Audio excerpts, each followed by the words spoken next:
a lot of what I do with, whether it's again in the Facebook groups, whether it's in the forums, whether it's doing these interviews, is dispelling a lot of the incorrect advice that people have from, in the food blogging niche. They'll latch onto something that they've heard from a larger blogger and assume that it would apply to them, even though their site profiles may be as disparate as apple pie and banana cream. As we discussed, SEO really is doing all of the little things. And once you find out what those little things are, it's like taking the parking brake off your site.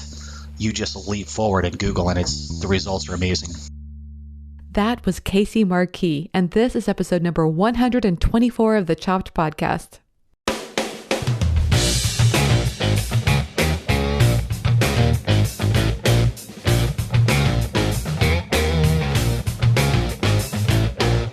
Hey everyone, I'm Marley of the blog Namely Marley, and I am your host, and this is the Chopped Podcast.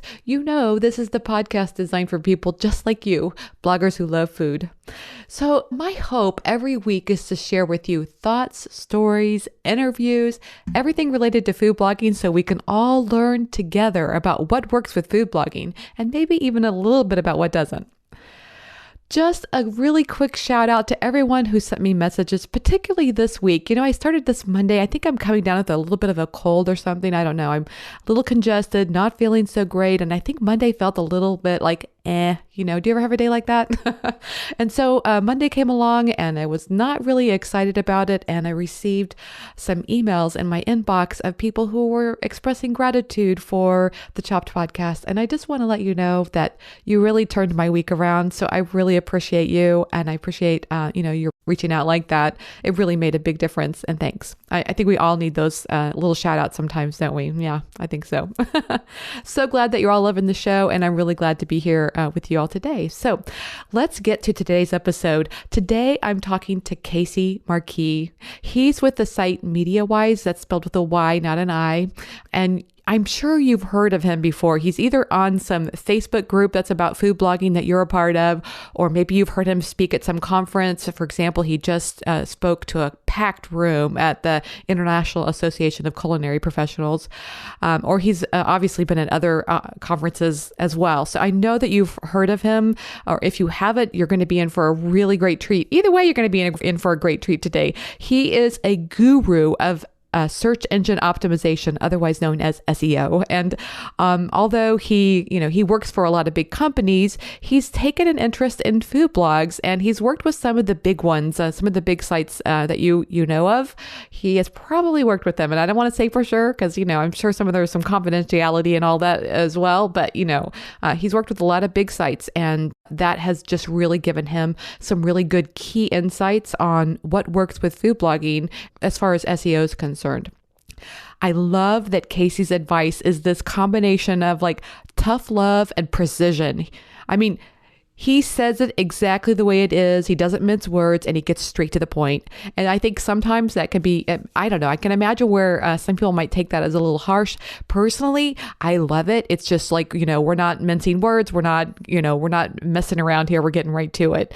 I also want you to know there is a lot in today's episode. So what I recommend is that you listen straight through it and then go back and kind of break it down into different areas so you can figure out, maybe a little action plan on how you can improve your site.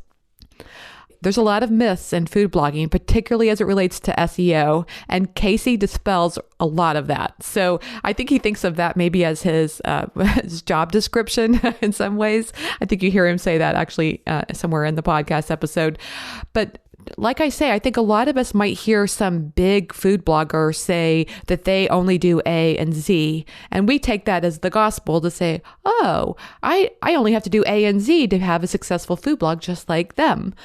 But Casey points out that they have some things going for them. Maybe they got started early and so maybe they got lucky, or maybe they did some things right and some things came their way. And so therefore they kind of get away with only doing A and Z. However, if you're not in that group of the huge traffic and the huge bloggers, but you want to be there, you might find that doing B through Y could actually be very beneficial. And in fact, Casey points out, it's the small things in SEO that can really add up. So it may feel like a little bit of work. I think it's a lot to get used to. I know that I have found myself taking some of Casey's advice as well. And, it definitely feels like, wow, there's a lot of things that have to be done here, but it's definitely worth going through and listening to this advice and taking it, kind of like dotting the I's and crossing the T's kinds of work. So don't feel overwhelmed by the technical nature of today's content. Break it down into small, actionable steps. In fact, Casey mentions that if you've already got some great content on your site, you can take some pressure off yourself of constantly creating new content and go back and fix some of the old stuff and optimize it and refresh it. So I thought that was a really good tip.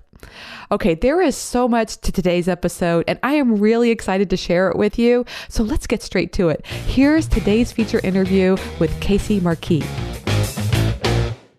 Hey everyone, I'm happy to have Casey Markee. He's of the site MediaWise and also searchenginenews.com, and he is on the show today. Hey Casey, welcome to the Chop Podcast. Thanks for having me, Marley. Really a pleasure to be here today.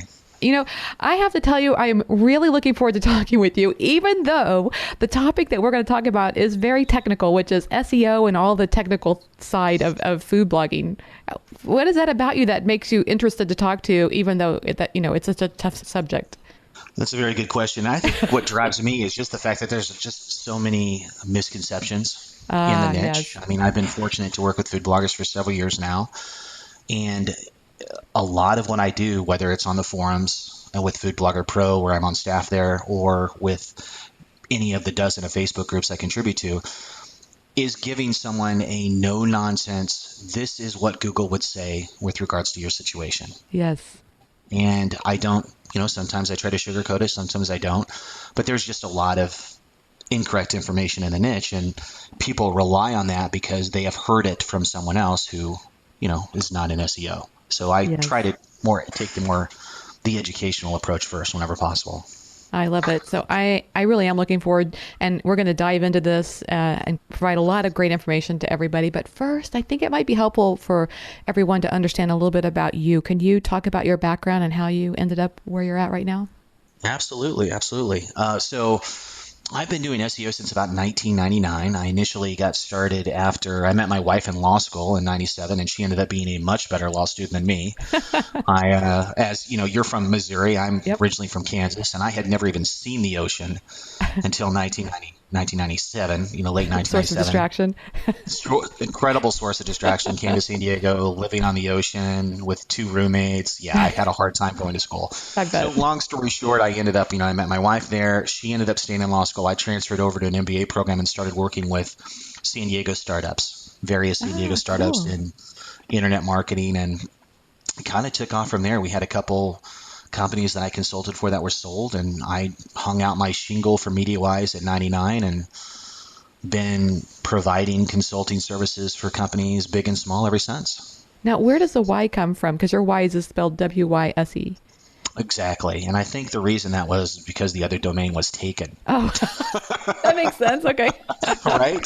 You can only brand so much. So I ended up taking that, and the rest is history. So since about 1999, 2000, I've been working mostly doing site auditing, Google penalty help, training SEO teams. I've been with Search Engine News, which is a provider it's a subscription-only site that provides SEO advice, strategies, resources, and training to private bloggers, to small companies, and to SEOs. So we train SEOs worldwide, and I've been fortunate to train SEO teams from Fortune 500 companies on 5 different continents. So it's been a great experience. And I'd like to clarify something, because it seems like there is a lot of SEO snake oil out there. Would you agree? Yeah, there is. Unfortunately, as we were kind of talking about earlier before the conversation started, a lot of what I do, with whether it's, again, in the Facebook groups, whether it's in the forums, whether it's doing these interviews, is dispelling a lot of the incorrect advice that people have from, in the food blogging niche. They'll latch onto something that they've heard from a larger blogger and assume that it would apply to them, even though their site profiles may be as disparate as, apple pie and banana cream. So it's one of Right. those issues where there is no one size fits model. But, as we discussed, SEO really is doing all of the little things. And once you find out what those little things are, it's like taking the parking brake off your site. You just leap forward in Google and the results are amazing. I like that analogy. That really helps me understand that what your Right. point is there. That you can be doing or not doing some things that are holding you back. You could make a Absolutely. lot more progress. But it almost sounds to me like too what you're saying is there are a lot of I's and T's to be dotting and Hmm. crossing. Very That much maybe so. some of the bigger sites, who knows why they don't have to. They've got all this great traffic and a bunch of links coming in, and so maybe they don't have to do as much of that just because of how big they are. Yeah, exactly. And when we talk about SEO, it really comes down to three areas. The first area by far is links. It's incoming links, it's link authority, and that all determines an overall domain authority score, which is a metric that kind of Moz developed themselves, and it's logarithmic in value, which means that it's harder for you as a site to move from, say, a domain authority score of 20. You can move from 20 to 30 pretty easy, but it's extremely hard to move from, say, 40 to 50 and higher.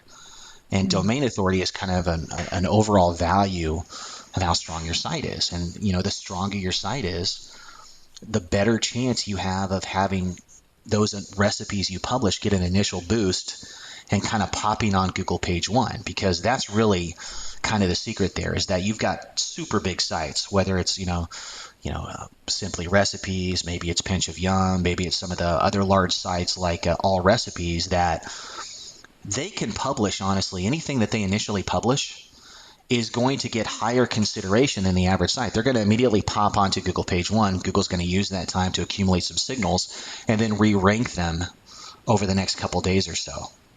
Okay, so they're going to get that initial kind of algorithmic benefit because their sites are so strong. They've got so many Right. thousands of linking root domains, which is extremely important to Google. And just to Whereas, clarify, that's go not ahead, go on. it. There's two different kinds of links that we're paying attention to. Is this Hmm. right? Right. Both internal links, the number of times we link to our site within our site, and also Sure. external, and not just only external links, but the quality of those external links that are pointing to your site. No, exactly. When we talk about link building, when we talk about external links, the most important metric there is a metric called unique linking root domains. That's how many other sites are linking to you. You could have, for example, 100 links from the same site. And even if that site is super powerful, there's a limited value for that because Google doesn't count all of those links. So it's better for you in the scheme of things to have 100 links from 100 different quality sites as opposed to 100 links from, say, today.com. Interesting. So that's kind of an interesting thing. So yeah, we have the external links, which are the links coming in, and then we have the internal links, which is you linking internally to kind of highlight some of your existing content. And yeah, they're both important, but on a bottom line scale, it's really those external links. People ask, why am I not doing better? My content is great. My site loads fast. And then I look and they might only have 100 or 200 linking root domains. And the average food blog might have anywhere from 7 to 900 linking root domains. Hmm. So, and then there's the really big sites again that have 3,000 and 7,000 or 12,000 plus. And it's all relative. And what I hear from that is, in other words, you can sit in your little room and create a blog and you can do a great job with it. Like you say, beautiful photos, fast speed, all of those things. But it really then comes, I think, to the networking with other food bloggers. That's where you are able to connect with them and then they start linking to you. I just think that part is got to be valued. It really is. It's really about brand building. I mean, I have an audit with a site all the time, and they have beautiful photography, and they've done a great job of moving to a host that focuses on bottom line page speed performance, and they're using an actual quality recipe plugin, and they're fully enhancing those recipe cards, and yet they're still not able to kind of break through from page 2, page 3, or page 4, except for a small handful of recipes, which are very finite recipes. In other words, they've taken, they're concentrating on superlatives like easy and fast and cheap Uh, and greatest and best. And that does help qualify the traffic a little bit, but also you're going to, those longer tail keyword phrases are going to be a certainly lower keyword volume right. as well. So, it's just one of those things where you really have to do all the little things, and that's what it comes down to. It's never any one thing when I do an audit, except like we discussed before the call, there's occasionally a time when you'll do an audit and you'll see, oh my gosh, their robots file is set up incorrectly. No wonder they're not doing well. Or, Yes. wow, this is incredibly bad image optimization. Their images are taking forever.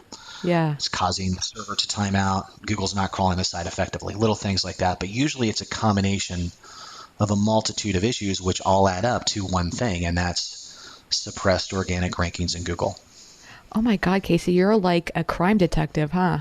It is. It's a forensic detective. That's me. I have a lot of software that does a lot of the heavy lifting. I have to crawl a site and I have to look at how the recipes are performing, and I want to look at the structured data, and all of that goes into play. A lot of people want to sell SEO ebooks, and you need to do this, and you need to do this, and you need to do this. And that's a very general approach, but usually they Yeah. miss the forensic side. I mean, you can't crawl a website in an ebook. And if you're Yeah. getting help from an SEO, they need to be crawling the site so that we can see visually how Google is seeing your site. And most people don't understand what that involves. And And I can see the problems with that because then as a yeah, person, if I'm reading a book on uh-huh, SEO, I probably can fix problems going forward. But then sure. it doesn't patch all those problems I've had in the past. And that's a very good point. I mean, when we talk about recipe bloggers, one of the issues that they have is their continual desire to keep publishing new content. Maybe they've decided, okay, well, I've heard that maybe we should try to publish 3 times a week, and I think that's a good number to focus on. But hey, maybe instead of publishing 3 times a week, we go into our Google Search Console and we click on our search queries report and we click on pages and we see which pages on our site have generated no traffic over the last 28 days.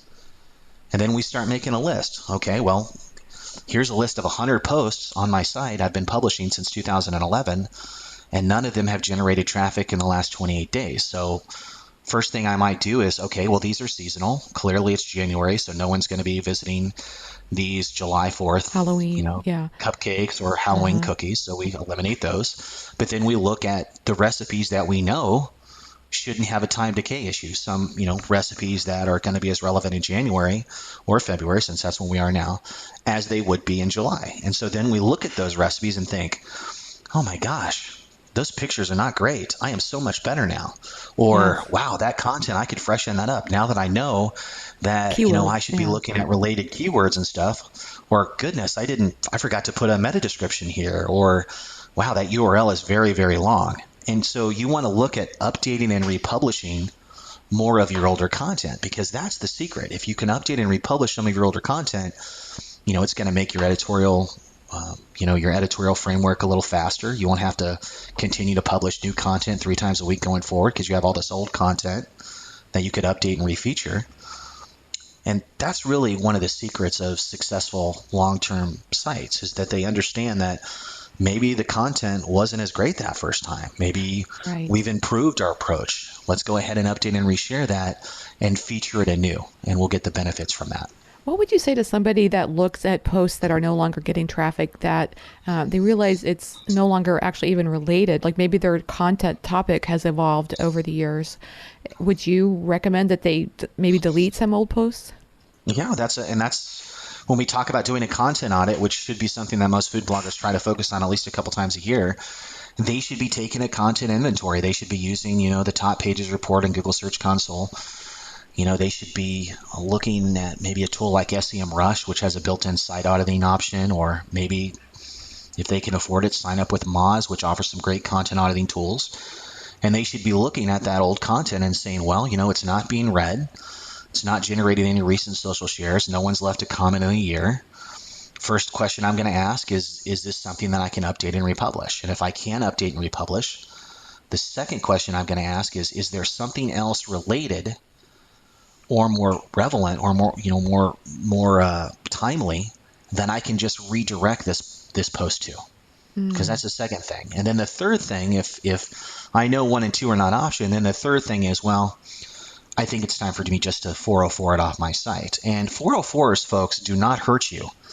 404s are when you receive a report by Google that you have 404s in your Google Search Console. You want to check those, sure, because those could be a sign of a crawling issue, or they could be Google's providing you that information because it's a sign of a decreased UX problem. But most 404s are just you deciding, okay, I'm removing this, or something happens in the course of a crawl. And it's totally fine to have 404s. Now, Interesting. what isn't fine though is if you've got a 404 is, let's say you have a recipe that maybe performed extremely well a couple years ago, and you, like you said, the focus of your blog has changed. So you know that you can't really redirect it to something else, but you also know that, maybe if I take this off, I want to make sure that there's no incoming backlinks to the recipe Oh, that I'll lose. Because if you take something off your site yes. without investigating where that's linking from, you could destroy a lot of the incoming link equity. And of course, what happens when that happens is you can suffer ranking drops because you've cut off. It's like you've cut off a limb. Look at your Yes. pages as limbs reaching off from the body that is your blog. And if you cut those limbs off, you've cut that authority that was coming into your site. So you want to investigate those. And sometimes it's hard to do. Take the post, go over to majestic.com, go over to moz.com, see if there's any incoming links. You clearly Interesting. wouldn't want to remove a post from your site that had a really cool link from the Huffington Post, or Right. from the today.com, or from any of a plethora of other sites. You want to look at the authority on that page and then make a determination, an educated determination of whether or not this page should go. Casey, I love this. I love this discussion because what I'm hearing is it's just so much. It's illustrating that topic of working smarter, not Yeah, harder. Like I'm always about smarter, not harder. I tell my kids that all the time. I just imagine all of us in this frenzy to create new content all the Yeah, time, and then realizing that we're sitting on this gold mine of yeah, old content that we could be repurposing. yeah, Marley, there's 2 million plus blog posts published every day. Wow, Every day. That is a lot of noise. And that is. I know all of you on the call listening to this, you probably think that your content is awesome. And I really hope it is. But the percentages are not in your favor. So you want to start thinking about, okay, if that means I have to publish longer form Yes. pieces, there's only so many times you can publish a banana cream pie. Yeah. We want to start thinking of, if you're looking to take your traffic to the next level, if you're looking to take your domain authority to the next level, if you're looking, of course, to increase your rankings, is mixing up your content, finding that niche that sets you apart. Is there some kind of a linking vehicle that you can mix in? For example, if you look at the history of how Bjork and Lindsay have been able to grow Pinch of Yum, Marley, can you think of one thing that Pinch of Yum did for many years, they still do it, that kind of set them apart from the plethora of other food blogs? Well, I think they did those income reports that That's got a lot right, of those people income interested. reports. Yeah. If you were to take the category, just the category on their site that contains those income reports, you would find that there's about 1,200 to 1,700 unique linking root domains just to that page. Wow. People link into those because they were such a novelty at the time. They still are. They provide a lot of useful information. That's an example of an inbound linking vehicle. It's something that you as a blogger, that they consciously decided to be open about, and that generated a lot of links.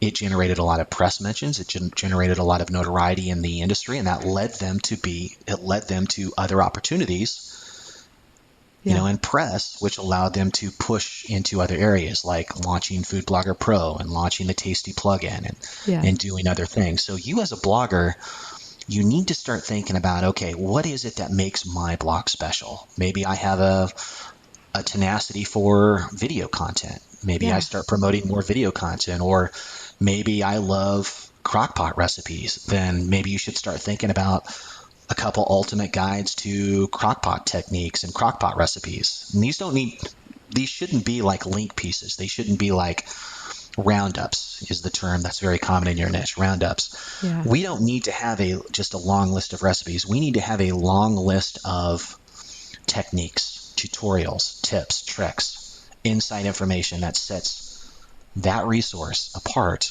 from the 2 million blog posts that are being published every day. In other words, it's like a way of people thinking, why would I want to go to that site? Like, Exactly. what causes them to want to come back? Like, oh man, they go into detail about each recipe that I just love or whatever. Exactly. And this applies actually to your regular recipes too. So if you're writing a recipe and, keyword research is so important, but what isn't covered usually besides keyword research is making sure that your content adds something new to the niche or asks and answers questions that users might have. If I'm writing something that has to do with, a type of pie or maybe, a cooking technique that you mentioned, I want you to explain to someone like me who is not as educated possibly about that, what you're talking about. And you can do that by going into Google. Maybe you take the root keyword of your recipe and you go to Google and you put it in, and then you scroll to the bottom and you look at those Google related searches. Are there specific things that are coming up that you could naturally, semantically include within your recipe? So, various Yes. things. Like if Google is ranking for example, let's say Google is ranking a piece on Abraham Lincoln. What are some of the topics or entities that you would expect a piece on Abraham Lincoln to contain? Well, you'd expect it to mention his wife, Mary Todd. Yeah. You'd expect it to mention the Civil War. You'd expect it to mention his assassination, maybe the Yeah. Emancipation Proclamation. Maybe Those famous are quotes. Yeah. related concepts Hmm. that make up a full and qualified piece. Yeah. And that's something that is missing from a lot of recipes. And so people wonder, how do I make my recipe stand out? Well, research the common questions that arise when you're making that recipe. If you made the recipe 100 times, think back to when you first made it. Were there some issues that come up that you think, okay, maybe I should explain that a little bit more? Or maybe there's a concept there that I could link out to more information on. Find the questions that are related around your recipe and try to naturally answer some of those questions in your content. Because when you do that, not only is your recipe going to stand out, but you're also going to be able to have a better chance of being pulled up into, in one of those featured snippets. You probably have seen those, Marley, the Yes. featured answers at the top of Google. If I type in, for example, you know, um, how to make sushi, there's a position 0 at the Yes. top of Google, and that's usually populated by, a unique site. And the thing that's really interesting for those of you on the call here, if you've never heard of featured answers or featured snippets, is those are not influenced at all by structured data. Really? They are not influenced at all by links. They are not influenced at all by the domain authority. So let's say you have a recipe that's on the top of page 2. Maybe you're Yeah. 11 or 12. And you go to page 1 and you look at the recipe that's being returned in that featured position 0. Hmm. Investigate that page. See what it is that makes that recipe different than what's yours at 11 and 12, and try to steal that featured snippet, because that is a ton of traffic. And we cover this, in the audits that I do. We talk about, here's a list of the featured snippets you're generating. Here are opportunities for other featured snippets you could generate. And once you get down to kind of what Google's looking for, what questions to answer and where to find those, you'd be surprised at how much of an improvement you'll have algorithmically with Google. And when you say look for that featured snippet, what you're saying is what is different about that recipe? What do they have included in that post that makes that post different? Sure, sometimes it's just steps, really clear steps. Ah. So if I'm looking for, banana bread recipe, if I type in, Yeah. let's see, moist banana bread here. Let's see if I can get a featured snippet for that. Yeah. So the featured snippet for moist banana bread is food.com. Okay, that makes And sense. food.com has 4 really simple steps. Combine oil, eggs, sugar, milk, and vanilla and mashed bananas. Add baking soda and flour. Combine well for 2 to 3 minutes. Pour into a greased loaf pan. Bake it preheated 325 degrees for 20 minutes. Okay, so you're getting Very me simple hungry now. steps. Very simple. Yeah, I know. I love banana bread too. But you want to look at these, start putting these Yeah. into Google and see, make sure that the steps are very easy to understand, making sure, that, that you've answered some of the questions that might arise. And for those of you on the call who may be unfamiliar with this concept, and, with regards to yourself, Marley, there's a great tool called Answer the Public, and Okay. that's answerthepublic.com. And answerthepublic.com allows you to enter a keyword phrase, and it will tell you all the related questions that users usually have around that. How cool is that? That's great. Yeah, so you can take a look and you can go in and use Answer the Public, and you can enter something like, banana bread, and it'll tell you all the various questions that users might have around that topic. And then you can say, okay, well, that's cool. I didn't even think about that. I'll go ahead and maybe I'll update my post to reference some of these questions. And those questions could be like, I'm looking at some of them now. They're pretty crazy. Like which oil to use for banana bread, which rack to use in an oven to make banana bread, which Really? That sugar works technical? best for banana bread. And Yes. so you look at these questions and like, that is really cool. I wouldn't have thought of answering that question, but maybe I should, because that'll allow me to qualify. It'll increase the opportunities or the possibility of my recipe being pulled up into position 0 in Google, and Yeah. that can again mean a ton of traffic for you. I love this, and this is probably another example of someone who's maybe not relatively new, but doesn't have a site as big as. I mean, we keep picking on Sure. Pinch of Yum, but they're a great example. They're a Yeah, huge Pitch site. Event's a They're great getting, example. Yeah. yeah, they're getting Simply millions of page recipes. views. Yeah, Go ahead. exactly. And there's other sites like that. And a lot of the issue, it's a self-fulfilling prophecy. They did a lot of things great initially, and they pulled in thousands and thousands of link and root domains. But maybe they don't need to do all this stuff. Whereas you on the call, if you have a smaller site, maybe you only have Yeah. 200 linking root domains. Maybe you're completely new and you don't have even that, and maybe you only have 800 to 1,000. That's a good number, but it's not a great number. And so for you to get to that next level, you've got to do all these little things. And this is when we talk about keyword research, this is one of those little things to accomplish. Can you talk a little bit about keyword research and maybe what the steps should be involved with that?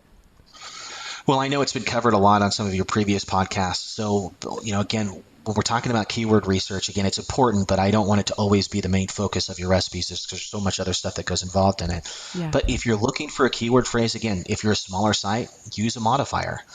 Use Answer the Public. Take a look at, trying to, if you're doing like I said, a piece on banana bread, there is tons of questions on, you know, what's involved with banana bread and how to cut it, and various questions that you would not usually find in a banana bread recipe. Like this is, maybe you could do an ultimate banana bread recipe, and at the end you include your recipe, but you've taken advantage of the other information to layer that by answering questions. So I usually try to tell my bloggers, especially during the audits, is I'll go over how they're doing their keyword research.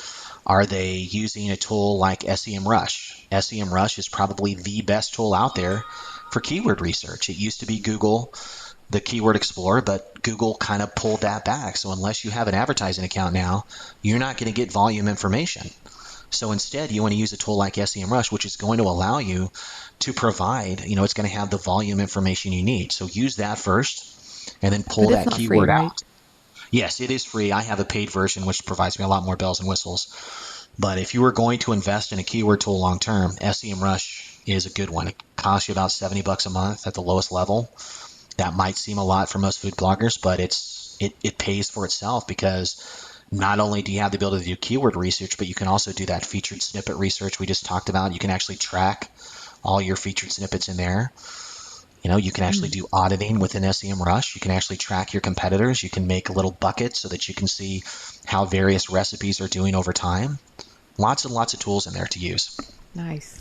Yeah, and then again, with regards to optimizing for your keyword phrase, you're hopefully all of you on the call are using the Yoast SEO plugin. It Yes. is probably by far the best plugin out there. It does a lot of the heavy lifting for you, but what you need to understand is fill out that meta description. If you do not fill out that meta description, the plugin will just pull the first crawlable text off the page. That's not great for users. You can do Yes. better. So fill out that meta description. Generate a quality title, fill out the meta description, make sure that the keyword's repeated a couple times in the text. All of that stuff has really been deprecated. It's Yes. hard to screw up on-page optimization these days. Just get the green, right? It is. Just get the green. And I Yeah. don't even really worry too much about that, actually. As a matter of fact, for many of you on the call, I've told people to turn it off, because a lot of that readability and a lot of that SEO advice from Yoast is so rigid I that hate the sometimes it can hurt readability. you. Yeah, so you Yes. can turn all that off within your Oh, Yoast good. plugin, and that's fine. Yes. Oh, I love hearing that because the Yeah, readability drives absolutely. me crazy. Yeah, and I tell everyone, bottom line with regards to the recipe, writing your recipes, write for the user. Write for the user. What would you Yeah. want the user to know about the recipe? Now, there is a caveat on that.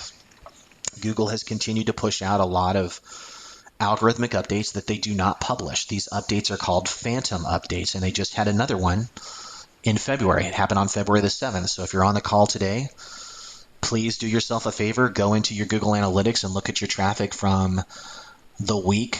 Take 10 days of traffic from before February the 7th and compare it to the traffic 10 days after February the 7th. See if you notice any drops on specific pages. You can do that very easily by just doing a two metric comparison and then choosing pages. See if you've had any drop offs. And if you have, some of the things that you might want to start asking yourself are like, well, are do the pages load fast? Do the pages, are they top heavy? In other words, if I go to your recipe page on desktop, do I actually see text or do I just see an image, maybe some social buttons and a title, and then I have to scroll down in my browser to actually get to your recipe?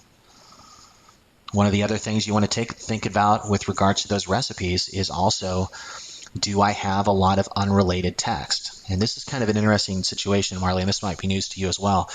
Google hates unrelated text. We all like to think that as recipe bloggers, our stories are very important. They make us who we are as bloggers. So we tend to have this story that we want to communicate, in our recipes. But what happens is that many bloggers will, and again, through no fault of their own because they don't know any better, they might write a story about, we're going to use banana bread because we're already on the topic. Yes. They might write 3 paragraphs at the very beginning of their post about how when I used to stay on the farms with my grandma during the summer and I was shoeing horses and all the rest of this stuff, and we used to Yes. make this banana bread, and I'll just go blow, blow, blow, blow, blow. And before you know it, there's 150 words of unrelated content before the user can even get down to the recipe card. Right. That hurts you, folks. That hurts you with Interesting. Google, okay? So Google, that's why Google has this Phantom update, which is an update that has been gone. It's the fifth one that they've pushed out, which is again this month. Phantom 3 was a very large one that happened in November of 2015. I remember that A, one. a Yeah. lot of sites, Simply Recipes, other big sites were impacted by this. Yeah. And I audited a lot of those sites, and I found similar issues in all of them. And that was the fact that they had very top-heavy designs. They had unrelated content, and it took a long time for the user to reach to the recipe card, and Google does not like that. So you probably have seen how these jump to recipe and print recipe buttons have popped up over the last year and a half. Wow. Really? Is that related to Yeah. this? And that's related to that because they have fortunately and correctly realized that you need to think of the user, especially on mobile. If someone is pulling up a recipe on their mobile device, they probably do not have the time on their mobile device to read through your story, even as awesome as that story might be. So instead, they're going to click on that jump to recipe button and they're going to look at the recipe really quickly. And then they're going to make a determination mentally, okay, I want this one. And then they're going to come back home to their desktop and they're going to come back and they're going to look at that recipe in more detail when they have more time. Now, I imagine that's not a feature that advertisers like very much, though. Would you think? Well, the main complaint they've given is that it causes you to jump past the ads. But the Yeah. issue is that you still have the ads on the top of the page and you still have the ads on the bottom. Oh, right. I can only tell you from my experience that when I've had users add these buttons, they've had extremely good success. And I've had clients that are using Mediavine. I have clients that are using AdThrive. I've had clients using Monometric. I've had clients using Gourmet Ads. All of them have said that the increase in traffic and the increase in user satisfaction that they've had, people aren't doing this randomly. They're actually using tracking tools like Hotjar. So they can see how users are navigating on the page. This isn't just a Casey's telling you to do it, you should do it. Yeah. Casey's telling you to do it because it works. And it Right. works because we have the data to back it up. We know that when users are on a mobile device, they're looking specifically to get to the information they need. And Google wants you to think of the user first, not your advertiser. So you are still going to make up that ad income. It's not even an issue because Again, I'm not going to drop any names, but I've got plenty of examples of big sites that have done extremely well, and they're doing these print to recipe and jump to recipe buttons. So again, each of you have to make your own personal decision. Right. But when we talk about user experience, when we talk about meeting the needs of the user in real time, that's the whole point of those buttons, and they work well. But I just want to clarify something though, because I hear this discussion about long form, like having Yeah, long content form content. that's important, but at the same time jumping to the recipes or not having top heavy. Would you suggest maybe putting some of that content behind the recipe or below it? There has been a trend recently to have the recipe card at the top. And I don't have a lot of data on that yet. I don't think it's a great idea personally because it doesn't look, Yeah, it looks strange. it does. I always want to have the title, the recipe sharing buttons, a very brief snippet of what the recipe is about above the first above the first picture, Yeah, because many of you use these huge pictures. You're sizing your pictures to your theme. So if you've yeah, got a picture that's 768 pixels wide, yeah, you and you're on desktop, because again, Google is still using a ton of desktop signals, folks, and that's not going to change just because we go to the mobile first index. Okay, Google's not going to forget desktop. They're still using a ton of mobile signals, a ton of desktop signals. And so if I am on my screen here and I pull up your site, and I have a huge monitor, it's like 28 inches wide. And if I pull up your site here and I can't see any text on your recipe pages, all I see is your large logo, and then I see an ad, and then I see another ad on the right or left-hand side, and then I see a title, and then I see your first big graphic. 8 out of 10 times when I'll go into Google Search Console and I'll look at how that page is performing in comparison to other pages on the site, or even in comparison to other sites that have the same link profile, there's always large discrepancies there, and that can be addressed with a design first approach. Interesting. Well, there's a lot to keep in mind then. Right. And it's just, again, you have to just look at it. Every site is different, but unfortunately there are some themes out there that, if your homepage is focused on images and just images, and there's no text there for Google to algorithmically crawl and score, that's what happens is you'll go into Google search queries, you'll pull up your top pages report, and your homepage will be ranked 15 or 31st or 47th. Yes. And you'll wonder, why is my homepage so far down the list? Why is my homepage only generating a couple hundred clicks a week from Google, and I've got this brownies recipes that's generating 4,300 clicks? Yeah. Okay, and so it's a little bit different. You pull this information together, but a design first approach needs to be taken into consideration, and there is definitely some issues. And that design first sounds to me like a lot of user experiences involved with that. Sure, exactly. If you're on the call here, check out a site like wellplated.com. Check out, see how Aaron? her site appears on, Erin's site appears on. Look at her homepage. Look at her individual recipe pages. Check out Culinary Hill. Check out Megan's site. That's a great example of a site that's doing extremely well. If you pull up her individual recipe pages, look at how content rich her individual recipe pages are. I can go to her site and I can see a nice title.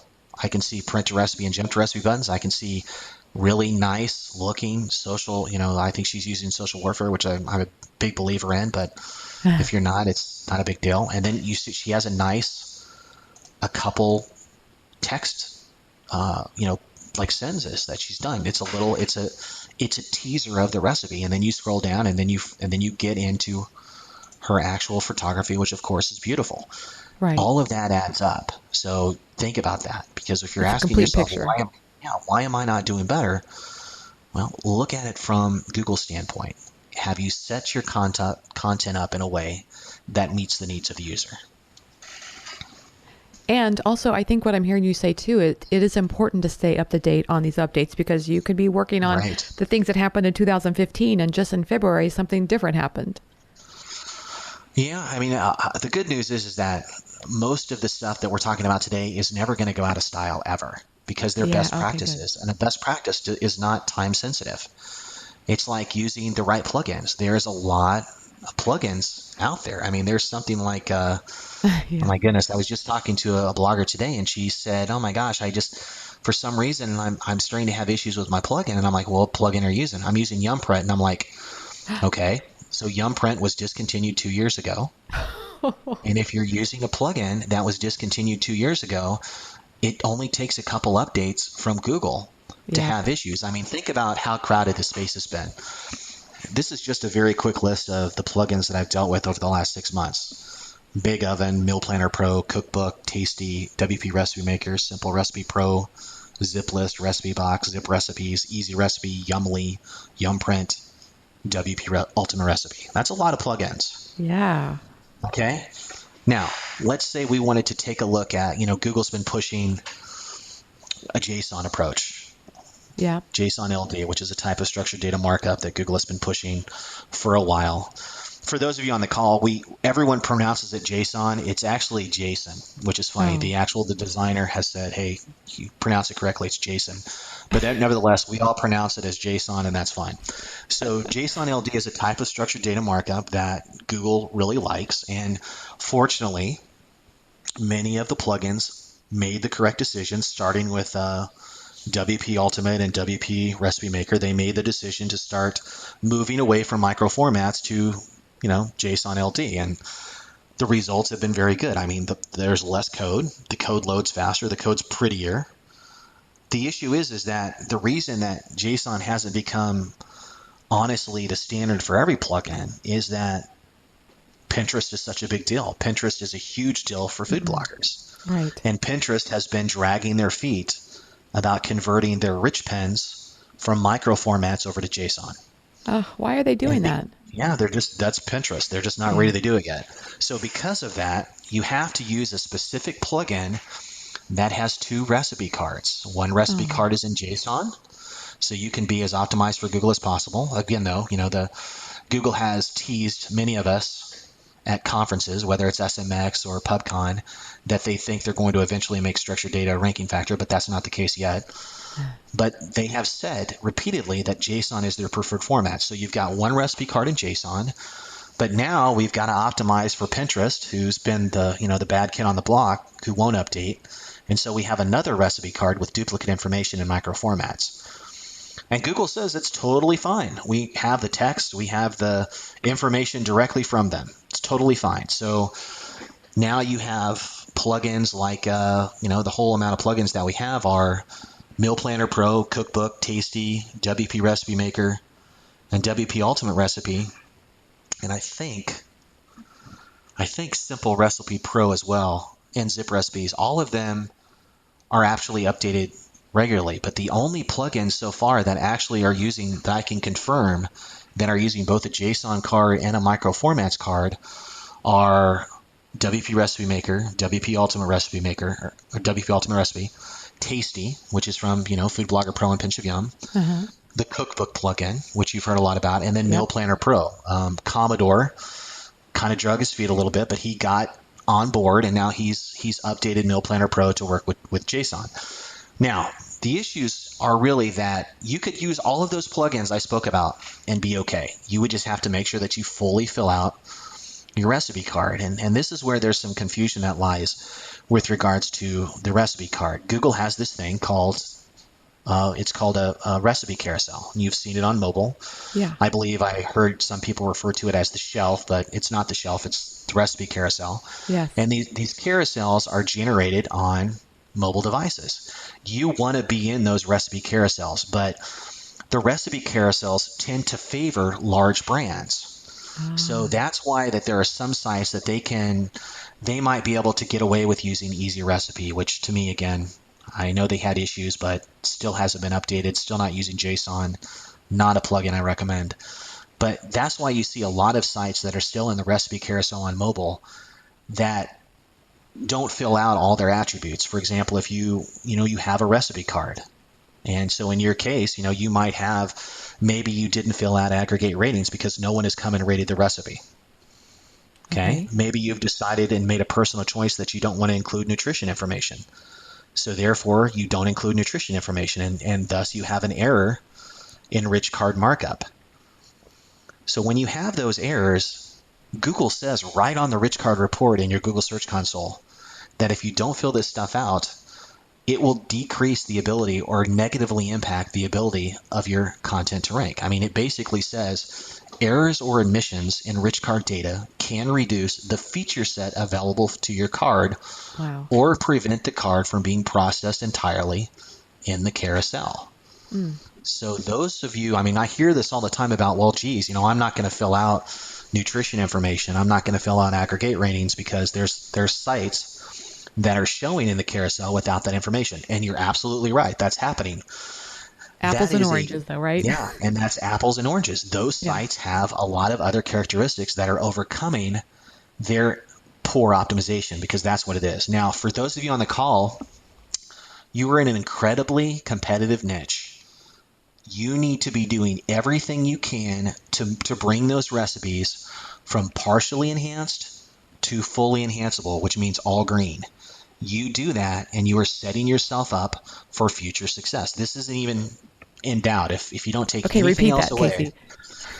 move your recipe cards from Okay. partially enhanced to fully enhanced. So if you go into Google Search Console and you look at your rich cards report, you'll see red, yellow, and green. Red means an invalid card, which means that you have most of your attributes are blank.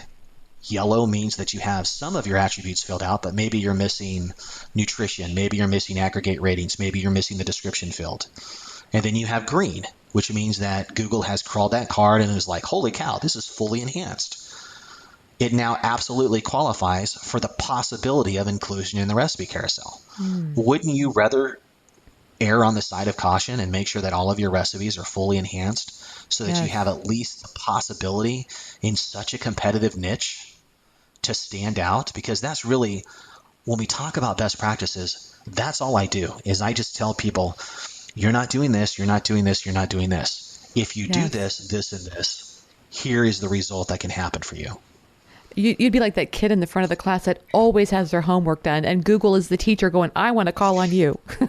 Yeah, exactly. And it's not a Yeah. lot. And for example, the problem is that there's a lot of people in this niche who are doing well despite Yes. not doing best practices. And so people will look at that site and say, well, they're not doing that. Why do I have to Yes. do that?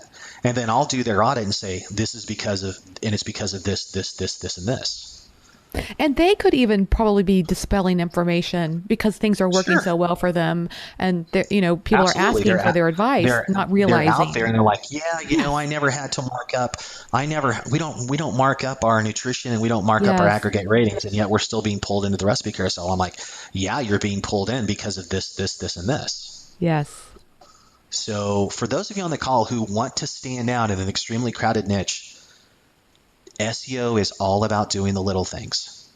This is one of those little things.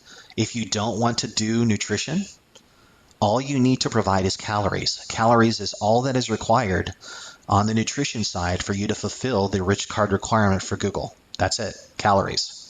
Excellent. And I put together a post and shared with everybody several of the best, tools to help you put Mm-hmm. together that calorie information for your recipes. So, Yeah, you've probably, NutriFox is a good tool, and then yep. there's the,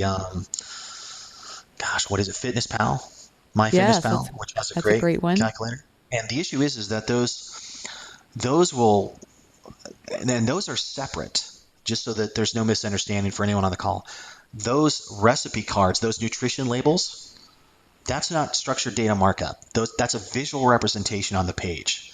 So let's Mm. say you did that, but you still failed to put calories within the actual fields of the recipe card, you wouldn't get any benefit, folks.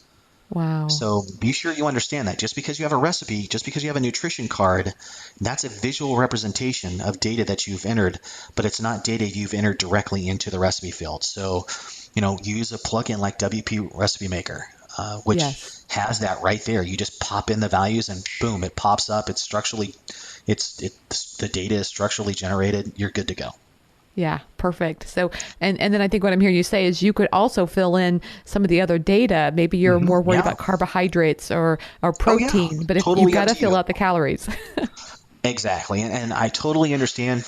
I know that there's people listening to this and like, oh, I cannot stand to do nutrition. I'm just opposed to it philosophically. I've had those audits. I have had those audits, and what I've done is I've convinced them to do it for a couple recipes. And then we've come back and look at those recipes 3 months later, and they're shocked at how much better those recipes did. in Yeah. comparison to others on the site because we fully marked up the recipe card so that we can provide at least Google the ability to rank that recipe a little bit higher. Now, again, don't confuse non-critical errors because many of you on this call will have non-critical errors in your recipe cards. Don't confuse non-critical with fully enhanced or fully optimized because they're not the same. Just because something's non-critical doesn't mean you shouldn't fill it out. That's good to know. And I would think if maybe you haven't currently been doing uh, nutritional information in your recipes and you want Sure. to do this, because I would think you could start with those recipes that are on page 2 that are burgeoning, or you'd like to see it go Absolutely. to page 1. That might be a good place to start. Start with your with the the kind of the long tail option. Start with the emerging recipes that you have, that the low hanging fruit, so to speak. Yes. Yes. If they're on page 2, page 3, maybe if I can enhance the recipe field, maybe if I can move the recipe card to fully enhance, maybe I can jump that up a little bit just because Google will see it and I'm like, pow, I'll pop Yes. right into the recipe carousel. Because there's plenty of situations where you have a recipe that maybe is on the bottom of page 1, that's on the bottom of Right. page 2, and then next thing you know, Yes. you enhance it, and boom, pops right up into the recipe carousel. And Yep. we had that happen a couple of weeks ago for a client, and she was just over the moon. And again, she sent me food, and I like receiving Oh, food. yeah. I think there are some things about food blogging that can feel so it feels so distant, like you don't see the Yeah, results right away, but this is an area where you can definitely, it's like a game almost, like you can feel yeah, it, you can see the impacts right away. exactly. Again, if you decide that you're going to mark up a recipe and you're convinced, and you go ahead and you pop that recipe over and you take it over to the structured data tool. And I believe that you're gonna be able to share some of these links, I believe. Is that correct? So I'll make Yes, sure that that's I right. send over a list of links. Yes. So if you put your recipe in the structured data tool and you've done a report and you do it before and after, and now you've fully enhanced that recipe card, then you could take that URL, go into your Google Search Console, and choose fetch. Just choose fetch, and Yes. Google will Right. immediately grab it. Boom. And I have seen recipes pop into the carousel within 48 hours. It's crazy. Now, how So is it that can different it than can what be the really bot fast. does, though? Isn't the bot going to go check your recipe, your Oh, post? no, no, no. Actually, it could take weeks for Google to come back and revisit a specific recipe. Oh, I So, see. you want to try to push that out as much as possible. That's why, we won't get into it, but it can take months for Google to recatch or respider an entire site, depending upon errors that it encounters. And Okay, we so won't here get I in. am. I pulled up my sleeves. I'm busy. I'm working on some old Yeah, posts. If I want to see the results of those changes, I need to get in there to Search Console and do the fetch tool. yeah. Go under fetch and render. Put your URL in there, click fetch and render, and then a little button will pop up that'll say submit to index, and you just click that button and you're good to go. Wonderful. And that way it's just seen right away. Absolutely. No, Google will see that and it'll come, and it's like sugar for the Google bot. We like sugar, yeah. Okay, so you have a different perspective on the email pop-ups. I would love to hear what you have to say to people about that. Well, so the email pop-up, the interstitial issues that we've had is, Google pushed out the new interstitial update at the end of January. I still see in my audits that users are unfortunately not understanding that Google is now looking for ribbons. So if you previously were using a pop-up and you had a large pop-up that was covering the screen, Google Yeah, Google can hurt you for this. So right. most sites have moved to a ribbon, and that's fine. Now, here is something many people don't know is that, and this is you can check this. Google published it. There was a clarification issue that we asked on Twitter. John Mueller, who's one of the Google Webmaster Trends analysts based in Switzerland, replied back immediately. And the question was, does the Google interstitial update only apply to the first click from Google? In other words, if someone is in Google and they click on your recipe, Google better not see an interstitial there that covers the screen, or you could get in trouble. Right. Okay, so what happens if they're already on your site and they decide to click around? What can you Ah, do then? Well, the question is, you can go back to those pop-ups that you previously had. They just can't be seen on the first click from Google. And again, folks, this is a very important clarification. So let's say you had experienced a lot of people were upset because when they moved to the ribbons, their conversion and their signups dropped because it's not as prominent. This is your way of getting around that. The Google interstitial penalty, and it's really a penalty because it can penalize you, but the Google interstitial issue only works on the first click from Google. So if you're tracking users around the site, if they click to another page from a page that they're already on, you could serve the email pop-up then. And is that, do you think most of these email servers have ways that you can designate a second page to act differently than the first page? Yes, they do. And it's some of them, it's a custom coding issue, but it can be done.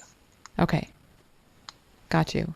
And Yeah, that so gets it's kind of just something to be technical. aware of. Yeah, it can be a little Yes. technical, but MailChimp is able to do this pretty easily from what I understand. And I think the ribbons are fine. If you want to keep the ribbons, great. But if you want to play around with juicing your signups a little bit more, Yes. you can also set it up so that if someone's coming to your site from Pinterest or Bing, they still see the full pop-up as well. You're just making sure that you are Nice. optimizing for Google. For Okay? Google.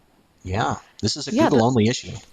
those are good tricks of the trade. And, I was just on Google Analytics recently and I did notice, the difference. It does show the difference between the traffic that you're getting from Google and the traffic you're getting from Bing or what other, Sure, obviously you can see absolutely. all of that. So Yeah. that's cool. I was going to ask you that question. If people, let's say there's people out there that they want to get into Google Analytics a little bit more. Would you recommend like 4 or 5 things that people should be looking for that maybe like a 101 for Google Analytics? That's a good question. And I'll tell you what I will say about that is that I have a guy, again, I don't, everyone has their specialty. Google Yes. Analytics is not mine. And Okay. so when I do an audit, I send all of my food bloggers to the same guy. And that's Thomas Basalovic with Mash Metrics. And Thomas has set up a free Google Analytics audit, and even he's worked with a ton of food bloggers that I've sent over. He does a fantastic job, and the free audit is just a must for food bloggers because what it does is he'll go in and show you, okay, this tracking is incorrect, or Mm. you haven't added adjusted bounce rate, because out of the box. Google Analytics is horrible. You have to refine it a little bit so that you can, many people, when I started working with food bloggers, I couldn't understand why everyone had 80% and 90% bounce rates because that's Yeah. not normal. That's not normal. And people are like, yeah, everyone in the food blogging niche has that. And I'm like, no, you have that because we don't have Google Analytics set up correctly. So then I started letting people know that there's things like adjusted bounce rate and on-page tracking and click funnels and you can track all this stuff more effectively, but it's a matter of you going in and using Google Tag Manager to set this stuff up. And so Thomas has come up with a very simplistic package that is affordable for every food blogger that Nice. will make the data actually readable for you. So those of you on the call, if I'll leave a link. I think we can leave a link to that in Yep. the podcast as well, and just click on that, and it'll take you to the page to the free audit, and I think you'll get a lot of Perfect. value out of it. I love this. And I want to circle back then to something that you said early Sure. on. And you said there were 3 components that you really thought about when Right. you think about SEO. You talked about links, and then I think I interrupted you. Did you Well, we describe what talked those about other two were? content and user experience. So we kind of touched on all three of those. But when we talk about the content, we kind of already covered that with the answer to the public and the other issues there. But let's talk about the user experience a little bit. We did talk about the print recipe and the jump to recipe buttons. We did talk about how there's a certain right way and a wrong way to set up your recipe pages. Use a site like Culinary Hill. Use a site like what did I say? Well Plated. Those are great examples. Yes. Look at those sites on desktop. Look at those sites on a phone. Well Plated or Simply Spice. Yeah, is it? Yeah, simplyspice.com is another good example. View those on your phone. See how they look. See how it's easy to scroll through that content. But one of the other issues, and I definitely want to make sure that we address this today, is page speed. Because when we talk about user experience, there is no more important issue that bloggers should be aware of than page speed. And with page speed, it's not how long it takes the page to load. That's honestly not a very valuable metric to Google. What is valuable to metric is 2 other metrics. And the first metric is called time to first byte, or also server response. In other words, that's how long it takes Google to visit your server, grab the first byte of information, and head back. Okay? That's called Okay. time to first byte or server response. Google wants that to be around 300 to 500 milliseconds, 400 to 600 milliseconds. It's pretty fast. Yeah. Most sites that are hosting on something like Bluehost or, there's a couple others, Small Orange or some of the others that are not great. Maybe HostGator in some instances. Definitely HostGator. Maybe GoDaddy and others. Oh, yeah. They have horrible, and again, I'm not picking on you, but they have horrible time to first bytes. They'll have server response rates that are sometimes 1 second, 2 seconds. And when we talk about server speed, that's really the metric that Google uses a lot, because if your site is that slow just to get that first metric, Google's just not going to spend a ton of time crawling those sites regularly or fast. Now, the second metric that you want to talk about is called first render, or start render as it's called. So it's how long it takes Google visits your site, and then it's like how the clock starts. How long does it take before the first images and text start to appear on the page? And that should be less than 2 seconds. So if you go to a tool, folks, like webpagetest.org, run a report on your site. If you see a lot of F's, if you see a lot of D's, that's an issue. But you want to concentrate on that first big red F, because that's time to first byte. And then you want to concentrate on the metric start render. Is that less than 2 seconds? I'm just curious, do ads play any part in this? Does it cause your site to be slower? They can. I mean, the less ads you run, the better. But most ad networks are run asynchronously. I know what you Terrible. mean. Synchronously. You know what I'm Yes. talking about. Yeah. And so that usually has a minimized impact on page speed. What hurts people is, for example, uploading an image. Let's say you are displaying an image on your site. I'm going to take a look here exactly. I'm going to give you an example.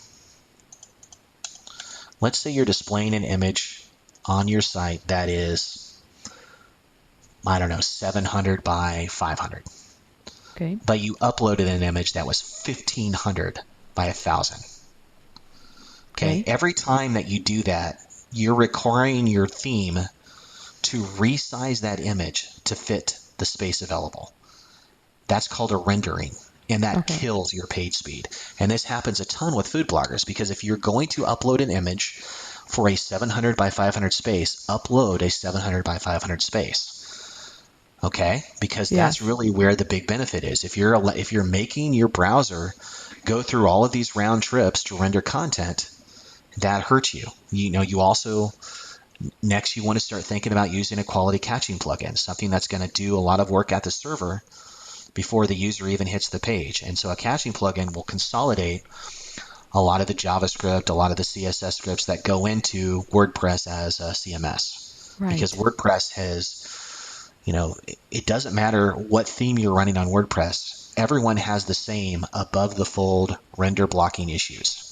You probably have heard about that. If you go into the Google PageSpeed Insights tool, basically every WordPress blog out there, and a food blogger blog, will generate these above the fold render blocking issues. And that's just because the Google bot starts at the top and works its way to the bottom of the page, and it has to go through, in many cases, dozens of these lines of code before it can actually get to the content on the page.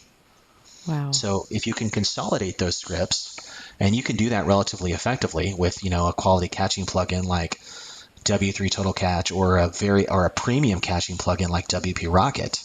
But usually you want to spend a little time having a professional kind of set that up for you, because you can go in and consolidate and minimize a lot of those scripts, but you have to kind of do it individually. And it may seem like a troublesome approach, but the savings and speed you can get can be substantial. Again, it just sounds like those are a couple of grade card things that Google's using to grade your site that you may not even recognize is going on, and it's a problem, and quick little fixes can make that better. Right, and with the PageSpeed Insights tool, which is common, most people in the food blogging niche know what the PageSpeed Insights tool is. Please note that is not a PageSpeed tool. That is a UX tool, okay? That doesn't really determine page speed, okay? That's why you have tools like GT Metrics or Web Page Test or Pingdom. Those are the tools that actually will give you page speed scores. The PageSpeed Insights tool is really more of a representation of how users might interact with your content. It's still very valuable. If you've got a lot of red, I related that story about the user that had the incredibly large images. Yes. So she was scoring a 0 out of 100 and a 0 out of 100 Wow. on the Page Speed Insights Store. Clearly, that's bad. So we want to correct those issues. But it's not a page speed tool, folks. It's not a, if you're scoring, I've got plenty of sites who still score yellow, who still score slightly red on the Page Speed Insight Score, and they have screaming fast server response scores and screaming fast start renders. The issue is they're just running a lot of ads. So that does impact Page Speed Insight scores. Ah, that's so good to know because I feel like that's, people may be freaking out over Yeah, page don't speed. freak out. I know there was a recently people like, oh my God, I gotta get a 70 or an 80 out of 100 on the Page Speed Insight Score. No, you don't. That is a tool that allows you to, it gives you some feedback, but no, use another quality tool. Focus on server response, focus on start render, and make sure that those times are competitive. I mean, I prefer that your page does not take 10 seconds to load, but hey, sometimes that's theme related. Sometimes it's you just running too many ads. Right. It could be also a lot of photos too, right? Yeah, it could be a lot of photos. I mean, I Yeah, like photos as good as the next guy, but maybe you don't need 10 photos per recipe page. exactly. Hmm. This actually segues perfectly into this next question, and that is, can you talk a little bit about how you work with bloggers? Sure. So what I do is I offer an auditing service. That's what I am. As we talked about previously, I'm kind of a forensic investigator. So Yeah. someone will bring their blog to me and I'll say, okay, well, here's what you're doing right. Here's what you're doing wrong. And here's what we can improve upon to get you ranking higher in Google, generating more Google direct traffic, and bottom line, making you more money. And Nice. that's what I focus on. And I'll focus on their WordPress setup. I'll focus on the theme. I'll focus on the content. I'll focus on kind of the technical side. We run a crawl. We see how Google is seeing the site. We look at the content, and we just provide a plan. And then most of the bloggers are like, okay, I can correct these items myself, but Right. Casey, I can't correct these items. What do I do? And so then I send them off to a qualified vendor that I've vetted, and they'll do the work for them. Lovely. That's Yeah. great. Wonderful. I love providing resources like this to people because I always feel like this. If you are desiring for your food blog to be Sure. your business, then you have to treat it like a business. And Absolutely. You've sometimes got that to means invest money. investing. Hmm. Yes, exactly.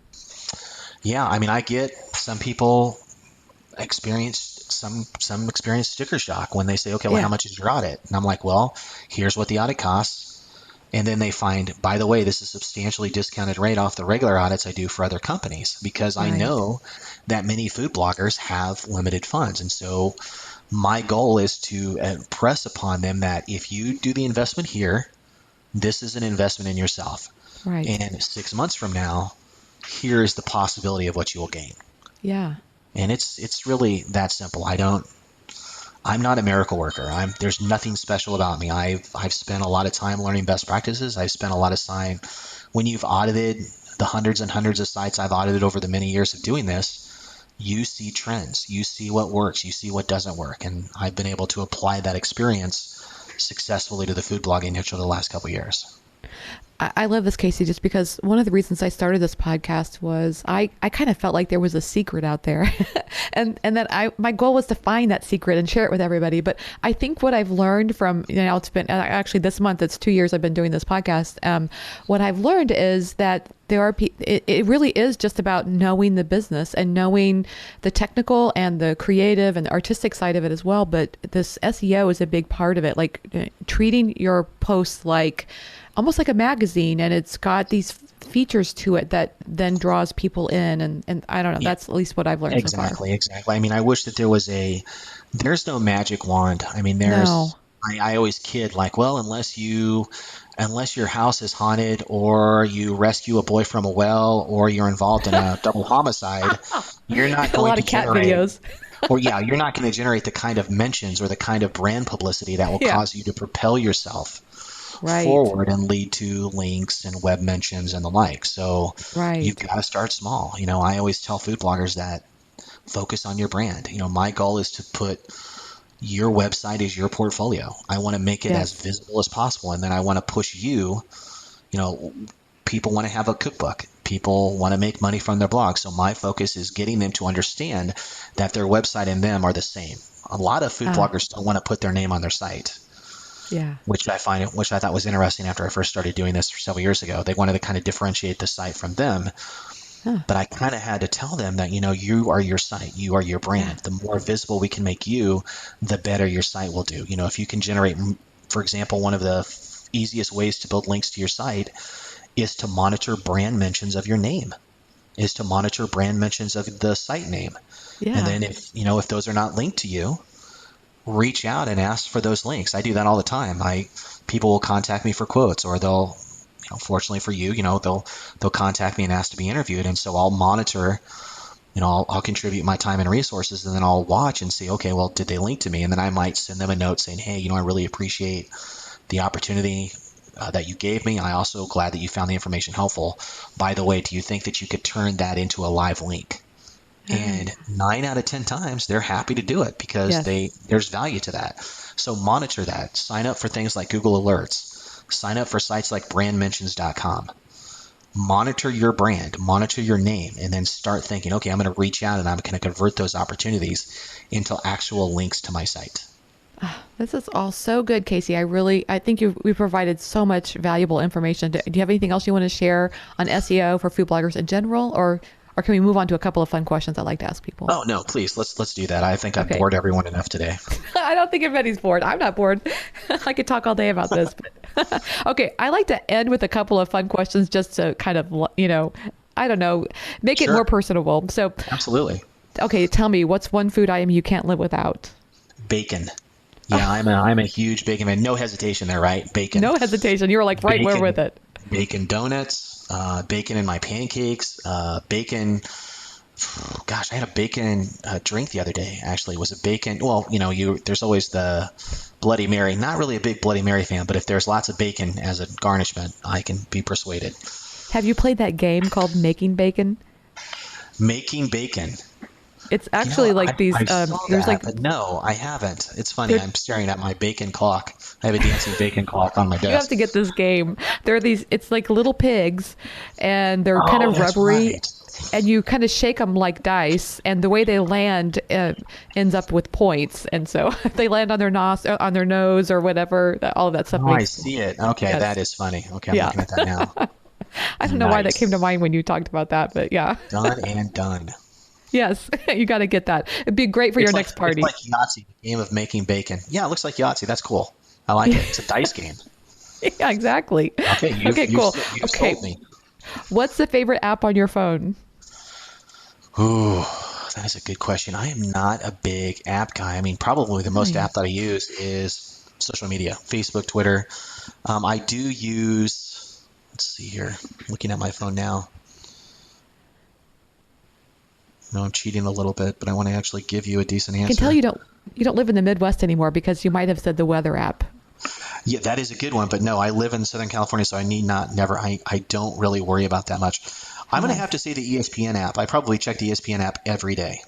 And Nice. again, I'm a guy, I'm from Kansas, so Yep. Kansas basketball is going on. I track that all the time. They're playing today, actually, so good times. Is that the major sport that you follow? I do. I played some football in college, was not very good, but didn't play. And so I do follow college football pretty closely. And, some other little sports here and there, but yeah, I'm definitely the atypical or the typical Midwest American male. Smoked meats and football. KU had a real nail biter the other day, didn't they? They did. It's been an interesting season. So every year I go to Vegas and I place a bet on KU to win the national championship every year. Every year Really? because I know eventually they will. And they won, 2009. They Yep. won and I won Did you win quite a bit of big? money. Yeah. All right. So this year it's 8-1. So I usually just throw $100 down. So if they win this year, and again they look pretty good, then I will definitely take that $900 and maybe buy more bacon or something along those lines. We'll see. Maybe a pig. I'll buy my own pig Your this own year. pig, yeah. That's very cool. We're big tennis fans, so that's what we spend our time watching. But My son is a tennis player. He really, plays, yeah, he plays tennis. He in high loves it. school, He's actually going to be a freshman next year. He's just finishing up his eighth grade year right now. I'm sure it's pretty competitive in Southern California. It is, but I'll be honest with you, I don't have a lot of information yet. He's been taking lessons forever, but he's yet to enter a tournament. So we'll see how that goes. But he's excited to start playing high school tennis. So we'll see how it goes. And my daughter played in high school tennis for a little while, and I will tell you, it's a lot of fun to go to those matches and watch them. And yeah, it's more fun to watch than it is to be in them because my husband and I play in tournaments Gotcha. and leagues, and you get nervous. It's so amazing to watch tennis look so easy, but to play it is Oh, I nerve-wracking. believe it. So I know, I know I'm not good. So, ugh. Okay, so you sound like such a busy person, but I'm just curious if you have any time for TV at all, and if you do you have a favorite show? I'm going to be honest with you. I watch a ton of TV because basically I have a home office. So what do I have on in the background? TV. So Yes. I will probably watch, just to get you an idea, I have 43 hours of TV on my DVR. Oh my God, Yeah. that's a lot. And of course, we'll never watch all of it, but Right. it is what it is. But yeah, I watch, you name it, I've watched it. I do not watch This Is Us, ladies. I haven't I'm watched it sorry. either. But my wife, huge fan. I come into the bedroom last night, she's crying, like, what are you crying about? Oh, This Is Us. I'm like, okay. So there you go, ladies. I am aware it exists, but I do not watch it. It's one of the few shows I don't watch. I basically have a wide range of shows, everything from Stranger Things. Did you watch that? yeah, Stranger Things was great. I watch a lot of stuff on Netflix. Also, if you like Stranger Things, you should look at Black Mirror. Oh, we love Black Mirror. Oh, Black Mirror, great series. That's good. And I haven't had a chance to watch that what is it, OA series? OA. Yeah, I hear that's pretty good. I've heard that too. Sometimes I'm not so much into the magical Sure. spirituality things, but Right. So I'll have to check that out. And I did try to get into the series of unfortunate events. The Yep. new. We watched the first couple episodes, but you know what? Just it was a little bit too depressing for the wife and the kids. So they did a good job. I mean, I remember reading the books as a kid. I tried to get the kids Yeah. to read it. They idn't. So I'm gonna have them. Maybe I'll make them watch the next two episodes. See if they can give it one more try. What about Fargo? Did you watch that? I watched the first two seasons of Fargo. Yeah. Haven't had a chance to watch it since. So, yeah, I didn't even know there was. familiar Is there a with it. third season? I don't think we've watched that either. Oh yeah, and that's the one with what's her name from Spider-Man? I know. Played Mary Yeah, Jane. yeah, we did watch that one. Then we did watch that. It was pretty good. Okay, Very violent, but good. good show. Best show. There you go. What is her name? I can't think of it. No, I don't know. Oh, well. Kirsten Dunst. Kirsten Dunst. Yes. Okay, yeah. I love it. Okay, so can you tell people how to find you online? Absolutely. So you can connect with me through my website, MediaWise, and that's MEDIA. Y is in yellow, SE, MediaWise.com. Apparently, the MediaWise with an I was not available 17 years ago, or I would have taken that. Or you can find me on Facebook, Casey Markee, or again on Twitter at MediaWise. And if anyone on the call is going to be attending the IACP National Conference in Louisville in a couple weeks, so gosh, it's even sooner than that, isn't it? My goodness, Yeah. Marley, it's coming up.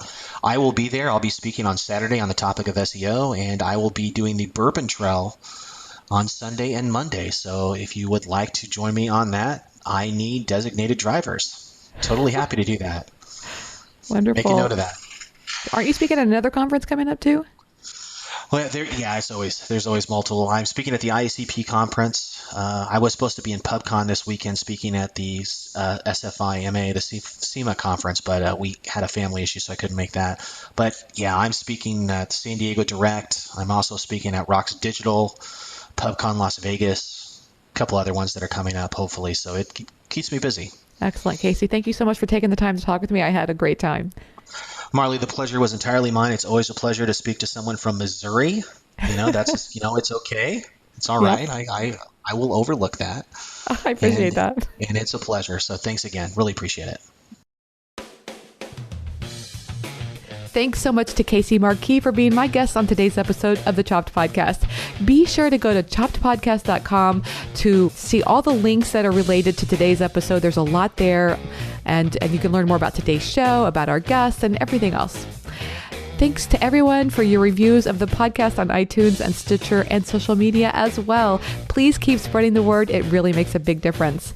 You inspire me, and I hope today's show was helpful and inspirational to you as well. Now go forth and be your best you.